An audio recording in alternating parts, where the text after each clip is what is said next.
Welcome to MMB talks. Manifestation, affirmation, ഇത് ശരിക്കത് കൃത്യമായിട്ട് ഏത് രീതിയിലാണ് ഒരാളിൽ മാറ്റങ്ങൾ ഉണ്ടാക്കുന്നത്, അല്ലെങ്കിൽ ഏത് രീതിയിലാണ് നമ്മളതിനെ സമീപിക്കേണ്ടതിനെ കുറിച്ച് സാറൊന്ന് വിവരിക്കാമോ? ഈ മാനിഫെസ്റ്റേഷൻ എന്ന് പറഞ്ഞാൽ എന്താണെന്ന് ആദ്യം കൃത്യമായിട്ട് മനസ്സിലാക്കണം. മാനിഫെസ്റ്റേഷൻ എന്ന് പറഞ്ഞാൽ വളരെ സിമ്പിളാണ്. നമുക്ക് വേണ്ട കാര്യം എന്താണെന്നുള്ള കൃത്യമായിട്ടൊരു ക്ലാരിറ്റി ഉണ്ടാവുക, അതിൻ്റെ പിക്ചർ നമുക്ക് കാണാൻ കഴിയുക, അതിനെ ഫീൽ ചെയ്യാൻ കഴിയുക, അങ്ങനെ അതിലേക്ക് നമ്മൾ ഇൻസ്പയർഡ് ആയിട്ടുള്ള ആക്ഷൻ എടുത്തുകൊണ്ട് അതിലേക്ക് പോവുക. ഇതാണ് ശരിക്കും മാനിഫെസ്റ്റേഷൻ എന്ന് പറഞ്ഞ പ്രോസസ്സ്. നിങ്ങളുടെ ജീവിതത്തിൽ വലിയ മാറ്റങ്ങൾ ഉണ്ടാവണമെന്ന് നിങ്ങൾ ആഗ്രഹിക്കുന്നുവെങ്കിൽ, നിങ്ങളുടെ ജീവിതത്തിൽ വിജയങ്ങൾ ഉണ്ടാവണമെന്ന് നിങ്ങൾ ആഗ്രഹിക്കുന്നുവെങ്കിൽ, അതിന് നിങ്ങളെ സഹായിക്കുന്ന ഒരു വലിയ പ്ലാറ്റ്ഫോമാണ് അൻവർ സാം മാജിക് വൈബ്സ്. നിങ്ങളെ അതിനുവേണ്ടി ഒരുക്കുവാൻ സഹായിക്കുന്ന ഒരുപാട് കോഴ്സുകൾ മാജിക് വൈബ്സ് എന്ന് പറയുന്ന ഈ പ്ലാറ്റ്ഫോമിൽ അവൈലബിൾ ആണ്. ഇതിൽ അഫർമേഷൻ എന്ന് പറയുന്നത് ശരിക്കും സെൽഫ് ടോക്കാണ്. നമ്മൾ നേരത്തെ പല ഇതിലും പറഞ്ഞതുപോലെ 80% എന്ന് പറയുന്ന സാധനമാണ് ഈ അഫർമേഷൻ. നമുക്കെപ്പോഴും നമ്മളോട് അതിനെക്കുറിച്ച് എന്ത് പറഞ്ഞുകൊണ്ടിരിക്കുന്നു എന്നുള്ളതാണ് നമ്മൾ റിസൾട്ടിലേക്ക് നയിക്കുന്നത്. ഇപ്പോൾ ഉദാഹരണമായിട്ട് നമുക്കൊരു വലിയ ഗോളുണ്ട്. ആ ഗോളിനെ നമ്മൾ നന്നായിട്ട് കാണാൻ കഴിയുന്നു, ഫീൽ ചെയ്യാൻ കഴിയുന്നു. പക്ഷെ നമ്മുടെ ഉള്ളിൽ നമ്മൾ പറഞ്ഞുകൊണ്ടിരിക്കുന്നത് ഇതൊക്കെ നടന്നു എന്നാണെങ്കിൽ തീർച്ചയായും അതിലേക്ക് എത്തിപ്പെടാൻ പ്രയാസമായിരിക്കും. അപ്പോൾ അഫർമേഷൻ എന്ന് പറയുന്നത് ശരിക്കും നമ്മൾ നടന്നു കഴിഞ്ഞതുപോലെ, അല്ലെങ്കിൽ ഇപ്പോൾ നമ്മുടെ ജീവിതത്തിൽ അതുള്ളതുപോലെ പറയുന്നതിനാണ് അഫർമേഷൻ എന്ന് പറയുക. അഫർമേഷൻ എന്ന് പറഞ്ഞാൽ പ്രസൻറ്റ് ടെൻസ് പ്ലസ് ഇമോഷൻ എന്നാണ് പറയുക. പ്രസൻറ്റ് ടെൻസിൽ പറയണം, അതുപോലെ തന്നെ അതിൽ ഇമോഷൻ ഉണ്ടായിരിക്കണം. ആ ഇമോഷനോട് കൂടി നമ്മൾ ആ കാര്യങ്ങൾ പറഞ്ഞുകൊണ്ടിരിക്കുമ്പോൾ നമ്മുടെ ബ്രെയിൻ ഫോക്കസ് ചെയ്യുന്നത് ഈ പറയുന്ന കാര്യത്തിലായിരിക്കും. അപ്പോൾ നമ്മുടെ ബ്രെയിൻ കൃത്യമായിട്ട് നമ്മളെ നയിക്കും, ആ കാര്യം സാധിപ്പിക്കുന്നതിലേക്ക് നമ്മളെ നയിക്കും. കുറച്ചുകൂടെ വ്യക്തമായിട്ട് പറയുകയാണെങ്കിൽ നമ്മുടെ ഉള്ളിൽ നിന്ന് തന്നെ ആ ലക്ഷ്യം നേടിയെടുക്കാൻ ആവശ്യമായിട്ടുള്ള പ്രചോദനം ലഭിക്കും. അതിനുവേണ്ട ഇൻസ്പയർഡ് ആയിട്ടുള്ള ആക്ഷനുകൾ എടുക്കണം. ഈ ആക്ഷനുകളാണ് റിസൾട്ടിലേക്ക് കൊണ്ടുപോകുന്നത്. ഈ ഇൻസ്പയർഡ് ആയിട്ടുള്ള ആക്ഷൻ എടുക്കാനുള്ള പ്രചോദനം നമ്മുടെ ഉള്ളിൽ നിന്ന് തന്നെ വന്നു തുടങ്ങും. ഇവിടെയാണ് അഫർമേഷൻസ് മാനിഫെസ്റ്റേഷനെ സഹായിക്കുന്നത്. ഓക്കെ. അതുപോലെ തന്നെ നമ്മുടെ ഒരു നിത്യജീവിതത്തിൽ മെഡിറ്റേഷൻ്റെ പ്രാധാന്യം, അതല്ലെങ്കിൽ എത്രത്തോളം അതിനെ ഉൾക്കൊണ്ട് മെഡിറ്റേഷനിലേക്ക് ഒരാൾക്ക് എത്തിപ്പെടാൻ പറ്റും, അതിന് ഏതൊക്കെ തരത്തിലുള്ള പ്രാക്ടീസുകളാണ്, ഏതൊക്കെ മെഡിറ്റേഷനുകളാണ് നോർമൽ ലൈഫിൽ ഒരാൾക്ക് വേണ്ടതിനെ കുറിച്ച് സാറൊന്ന്. മെഡിറ്റേഷൻ എന്ന് പറഞ്ഞാൽ വളരെ സിമ്പിളാണ്. മെഡിറ്റേഷൻ നമ്മൾ ചെയ്യുമ്പോൾ സംഭവിക്കുന്നത് നമ്മളിലേക്ക് നോക്കുകയും നമ്മുടെ ശരീരത്തെയും മനസ്സിനെയും കൃത്യമായിട്ട് മനസ്സിലാക്കുകയും ചെയ്യുന്നു എന്നുള്ളതാണ്.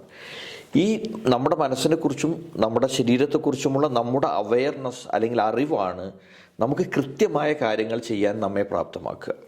അപ്പോൾ മെഡിറ്റേഷൻ പ്രാക്ടീസ് ചെയ്ത് കഴിഞ്ഞാൽ നമ്മുടെ ശരീരത്തെയും മനസ്സിനെയും നമുക്കറിയാൻ പറ്റും. രണ്ടാമത്തൊരു കാര്യം, നമ്മുടെ ശരീരത്തെയും മനസ്സിനെയും ഉണർത്തിയെടുക്കാനും പറ്റും. ശരീരത്തിൻ്റെയും മനസ്സിൻ്റെയും ഉണരലാണ് ഈ എനർജി എന്ന് പറയുന്നത്, ഫയർ എന്ന് പറയുന്നത്, അല്ലെങ്കിൽ ഒരു ഇൻസ്പയർഡ് ആയിട്ടുള്ള ആക്ഷൻ എടുക്കാൻ നമുക്ക് പ്രചോദനമാവുന്നത്. അപ്പോൾ അതിലേക്ക് നമ്മളെ കൊണ്ടുപോകണമെങ്കിൽ മെഡിറ്റേഷൻ വളരെ പ്രധാനമാണ്. മെഡിറ്റേഷൻ്റെ പ്രധാന സ്റ്റെപ്പ് എന്ന് പറയുന്നത് നമ്മൾ പുറം ലോകവുമായി ഡിസ്കണക്ട് ചെയ്ത് നമ്മളോട് സംസാരിക്കാൻ തുടങ്ങുക, നമ്മുടെ സെൻസുകളൊക്കെ ഡിസ്കണക്ട് ചെയ്തിട്ട് നമ്മളിലേക്ക് ശ്രദ്ധ കേന്ദ്രീകരിക്കുക എന്നുള്ളതാണ് മെഡിറ്റേഷൻ്റെ ഏറ്റവും പ്രധാനം. അപ്പോൾ നമ്മുടെ മാജിക് മാനിഫെസ്റ്റേഷൻ വൈബ്സ് പ്രോഗ്രാമിൽ നോർമലി പ്രാക്ടീസ് ചെയ്യുന്ന മെഡിറ്റേഷൻ എന്ന് പറഞ്ഞാൽ സ്മൈൽ മെഡിറ്റേഷനാണ്. ഇന്ന് ലോകത്ത് അവൈലബിൾ ആയിട്ടുള്ള പവർഫുൾ ആയിട്ടുള്ള മെഡിറ്റേഷനുകൾ ഒന്നാണ് സ്മൈൽ മെഡിറ്റേഷൻ. അതിൽ ഉപയോഗിക്കുന്ന ടൂൾ എന്ന് പറയുന്നത് സ്മൈലാണ്. സ്മൈൽ എന്ന് പറഞ്ഞാൽ ഹാർമണിയാണ്. നമ്മുടെ ശരീരത്തെയും മനസ്സിനെയും ഹാർമണിയിലേക്ക് കൊണ്ടുപോകാനും പ്രോപ്പറായിട്ടുള്ള ഒരു പീസിനെ ഫീൽ ചെയ്യാനും ഹാപ്പിനെസ്സിലേക്ക് നമുക്ക് കണക്ട് ചെയ്യാനും കഴിയും. അപ്പോൾ ഒരു ദിവസത്തിൽ നമ്മളൊരു 10-15 മിനിറ്റ് സമയം മെഡിറ്റേറ്റ് ചെയ്താൽ മതി. 10-15 മിനിറ്റ് സമയം നമ്മളിലേക്ക് ഫോക്കസ് ചെയ്യാൻ നമുക്ക് പറ്റിയാൽ 24 hours ഓടാനുള്ള എനർജി അവിടെ നിന്ന് കിട്ടും. അതാണ് മെഡിറ്റേഷൻ്റെ ഏറ്റവും വലിയ ഇമ്പോർട്ടൻസ്. ഓക്കെ. സാർ പറഞ്ഞ പോലെ സ്മൈൽ മെഡിറ്റേഷൻ, ഈ സ്മൈൽ എന്ന് പറയുന്നത് നമുക്ക് ശ്വസിക്കുന്ന വായുവിനെ പോലെ തന്നെ ഒഴിവാക്കാൻ പറ്റാത്ത, അല്ലെങ്കിൽ ജീവിതത്തിൽ നമുക്ക് ഒരുപാട് ഭാഗമായിട്ടുള്ള കൊണ്ട് നടക്കേണ്ട ഒരു കാര്യമാണ്. ഓക്കെ. എന്താണ് ഒരു വ്യക്തിക്ക് ഒരു സ്മൈൽ ലൈഫിലേക്ക് മാറുമ്പോൾ കിട്ടുന്ന കാര്യങ്ങൾ? സ്മൈൽ ലൈഫ് എന്ന് പറയുന്നത് ശരിക്കും കുറച്ചൊരു വൈഡർ കൺസെപ്റ്റാണ്. നമ്മുടെ ജീവിതത്തിൻ്റെ എല്ലാ മേഖലകളിലും ഒരു ഹാർമണി ഉണ്ടായിരിക്കുക എന്നുള്ളതാണ് സ്മൈൽ എന്ന് പറഞ്ഞാൽ. അത് നമ്മുടെ ജീവിതത്തിൻ്റെ 9 മേഖലകളിൽ, അതുപോലെ തന്നെ നമ്മൾ ഇടപഴകുന്ന നമ്മുടെ കാര്യങ്ങളിൽ, നമ്മുടെ സ്വഭാവത്തിൽ, നമ്മളെടുക്കുന്ന തീരുമാനങ്ങളിൽ, നമ്മളെടുക്കുന്ന ഡിസിഷനുകളിൽ, അതുപോലെ തന്നെ നമ്മുടെ കാഴ്ച, ഇവിടെയൊക്കെ ഒരു ഹാർമണി ഉണ്ടാവുക എന്നുള്ളതാണ് സ്മൈൽ കൊണ്ട് ഉദ്ദേശിക്കുന്നത്. ഇപ്പോൾ നിങ്ങൾ സ്മൈൽ ലൈഫിലേക്ക് വരികയാണെങ്കിൽ അത് ഗ്യാരണ്ടി ചെയ്യുന്ന 1-2 കാര്യങ്ങൾ. ഒന്ന്, പീസാണ്, സമാധാനം നിങ്ങൾക്കുണ്ടാവും.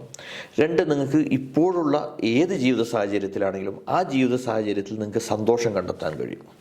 3, അതിൻ്റെ ഏറ്റവും വലിയ പ്രത്യേകത എന്ന് പറയുന്നത് ഗ്രോത്താണ്. അതിൻ്റെ മൈൻഡ് സെറ്റ്, അതായത് ഗ്രോത്ത് ആയിരിക്കും. സ്മൈൽ എപ്പോഴും നമ്മളെ വളരാനാണ് സഹായിക്കുക. അപ്പോൾ സ്വാഭാവികമായിട്ടും നിങ്ങളൊരു സ്മൈൽ മെഡിറ്റേഷൻ പ്രാക്ടീസ് ചെയ്യുകയും അല്ലെങ്കിൽ സ്മൈൽ ലൈഫിൻ്റെ വയൽ പോവുകയും ചെയ്യുകയാണെങ്കിൽ നിങ്ങൾക്ക് വളർച്ച ഉറപ്പായിരിക്കും. അത് നിങ്ങളുടെ പേഴ്സണൽ ലൈഫിലുണ്ടാവും, ബിസിനസ്സിലുണ്ടാവും, എല്ലാ കാര്യങ്ങളും ഉണ്ടാവും. 3-ാമത്തെ കാര്യം എന്ന് പറയുന്നത് ഏറ്റവും പ്രധാനമാണ്. അതിൻ്റെ ഒരു പ്രത്യേകതയാണ് ഫ്രീഡം എന്ന് പറയുന്നത്. അതായത് നമ്മൾ തന്നെ നമുക്കെതിരെ തീർത്ത തടവറകളിൽ നിന്ന് നമുക്ക് മോചനം നേടാൻ കഴിയും. ഇമോഷൻ്റെ തടവറകളിൽ നമുക്ക് മോചനം നേടാൻ കഴിയും. ഇത് നമ്മുടെ ലൈഫിനെ ബ്യൂട്ടിഫുള്ളാക്കി മാറ്റും. ഇൻഡിവിജ്വലായിട്ട് നിൽക്കുവാൻ, പ്രോപ്പറായിട്ട് നിൽക്കുവാൻ, ശക്തമായിട്ട് സ്വന്തമായിട്ട് നിലനിൽക്കുവാൻ, സ്വന്തമായി നിലനിന്നുകൊണ്ട് ഒരു സമൂഹത്തോട് ചേർന്ന് നിൽക്കുവാൻ നമ്മളെ പ്രാപ്തനാക്കും.